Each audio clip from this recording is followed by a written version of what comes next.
we wanted to get an expert that really knew where the money was in this market. So Maury, who's normally standing up here doing these introductions, has the opportunity of getting reversed, and so I'm going to have the opportunity to introduce Maury Margle as our moderator tonight. And again, Maury, I think we're probably going to have a lot of good questions, and this time we are going to broadcast, but we're only taking questions from the immediate audience. So, and I thought that's quite a coincidence that we're broadcasting this live for the first time, and we're going to be checking the number of eyeballs watching this, and our moderator's from Nielsen. What a perfect combination. So with that, Maury, if you would, take it away. Thanks, Bob. Looking forward to the Whammy Awards. It's a new venture for us. I'll just real quick let the speakers do a quick introduction and just tell us who you are, what your role is, and just a quick sentence or two about your company. I'm Rob Hyatt. I used to work in this building. It's good to be back. I work for AT&T, formerly Singular, and manage our premium content businesses, so distribution of all the stuff we'll be talking about for the next hour or so. I'm Andy McGuire. I'm the Vice President of Mobile Innovation for GSMA. For those that don't know GSMA, we're the global trade association representing 750 mobile operators and 200 plus vendors. And the Mobile Innovation Program was set up to hopefully create an environment that promotes collaboration and commercialization between probably companies about the size of Whoop and companies about the size of AT&T. My name's Ken Hayes, and I'm the Executive Vice President of Thumbplay. We're the largest direct-to-consumer mobile content company in the U.S., and hope you check us out at www.thumbplay.com. And I'm Ron Kozman. I work for Turner Broadcasting System here in Atlanta, and I'm a part of a small overlay group that works within Turner to help the properties that we have, sports, entertainment, news, develop mobile products and get them to market and make money. Didn't really look at the phone as a phone. They looked at it as a miniature PC. Now we're seeing with the iPhone and BlackBerry coming out with their store and the G Store, and Palm with the new Prius coming out with an application store. People are building applications specific for the device. So that sounds like what you are saying, that in 3 years, that's where we're going to be. Absolutely. Rob? So we're seeing the apps business do well. I think that's partially tied to the iPhone phenomenon, but within that, if you break out what's doing well, in particular, music and the TV services are doing, pretty significant sized businesses and growing, but the location services are growing even more quickly. And I think, who's to say in 3 years? 3 years sounds like a long time away, and the reality is, if you go back to 2006, it wasn't radically different. I think the location stuff will continue to do well. I think the entertainment properties will do well, but I think the monetization is going to change pretty significantly. From today, it's fairly low penetration and it's end user pays, and there's not a whole lot of money outside of that. And I think it'll be radically different, much higher penetration, all kinds of different payment models. Okay, Andy? I'd say the apps that are generating the most amount of revenue, and I'm going to emphasize revenue, not the greatest number of downloads, are probably the ones that are generating the greatest value for the end user. And I think there's a distinct difference there, especially if you look at the App Store. But I'll also certainly give credit to the App Store for the discoverability. I mean, they've really optimized the user experience, and I think that's the true success of the iPhone and the App Store.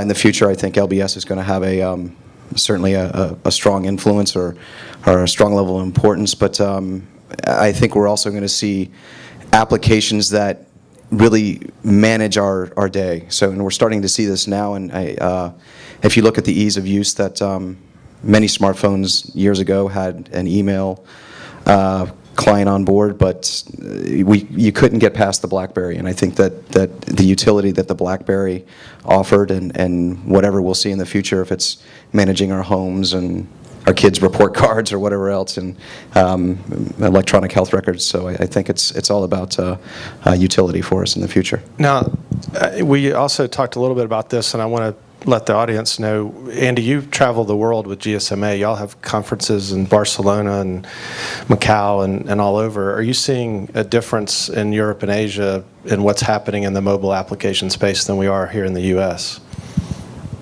You're seeing I mean, the iPhone is a rage. I mean, it's been an international success, and I was reading today where I think it's going to be launching in Indonesia in a couple of weeks, the Philippines in May. I might have gotten the timing of those two reversed, but so it hasn't even.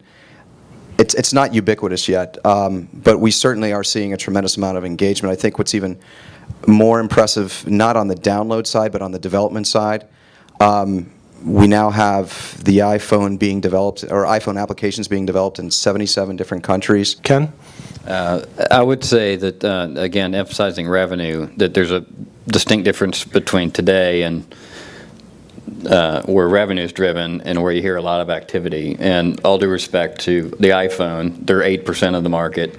They're getting a ton of downloads. Most of those are free. The revenue is being generated in full-track music, video. There's still room in games. There's still room, and believe it or not, in ringtones. So, I mean, that's a slice in time today. 3 years from now, my crystal ball gets a little fuzzy. But if I were to speculate that applications with respect to the iPhone and all the other OSs we've talked about, Android, Palm, Windows Mobile is making a resurgence, Symbian is 52% of the market worldwide, that apps will be the new personalization 2.0. So what you're downloading on your phone is about what makes your life easier. And what those applications look like are going to be connected home, managing my life easier, and the developer community is going crazy right now. So if I just look at a moment in time, it's going to shift radically. But today it is what it is. I mean, the iPhone's great, and it's opened the eyes to a much broader development. So that leads us to Ron. Now, Ron, your consumer applications, I think, are probably totally different. I know something about Turner. Y'all have NASCAR applications where I can listen to the car drivers on my phone and I can follow the drivers. You have NBA, PGA properties. Where do you see, where is Turner making the money in consumer apps? So it's really regionally based. If you go to Asia and to Europe, there's still significant revenue in the news properties. You mentioned the sports properties and entertainment as well. And in the States, they're certainly a very significant leader in terms of revenue there. Kind of a big difference in terms of the penetration in Asia and in Europe in terms of smartphones, as well as also in the data networks, also probably explains a lot of that difference. And as far as 3 years from now, I'm one of these guys that about 7 or 8 years ago was all caught up in the craze of video telephony, and that was going to change the whole world, right, with 3G, and that turned out to be wrong. So rather than hazard a guess, I would say, applications, clearly their time has come. The tools are maturing, and the ability to have cross-platform tools that you can leverage is going to take applications to where WAP is today. It's kind of it'll be a more ubiquitous experience, and one that the everyday person can relate to. And then from there, who knows what'll work. I like the idea of LBS. I like the idea of the remote control for your life. I like the idea of, Web 2.0 or whatever, is going to happen in the future. But, clearly the time has come for applications to start to go from kind of a neato thing you do here and there for one or two platforms to something much more ubiquitous. If you would, just name. John Slimmer, Benivia. No one has mentioned Google. They've all been rather silent on that subject. What's Google going to bring to the table in terms of, they want to make a big play, that's obvious, and they've got a lot of money. Right. I mean, the question was about what's Google going to do, and we haven't talked about it yet, although it was bound to happen sooner or later. So, from a content side of it, it's certainly very intriguing. Again, it's another OEM type provider that you keep an eye on, you have contacts with, and it's a nice perch from a content side to be able to say just how ready are you, what are you doing. It's going to be a very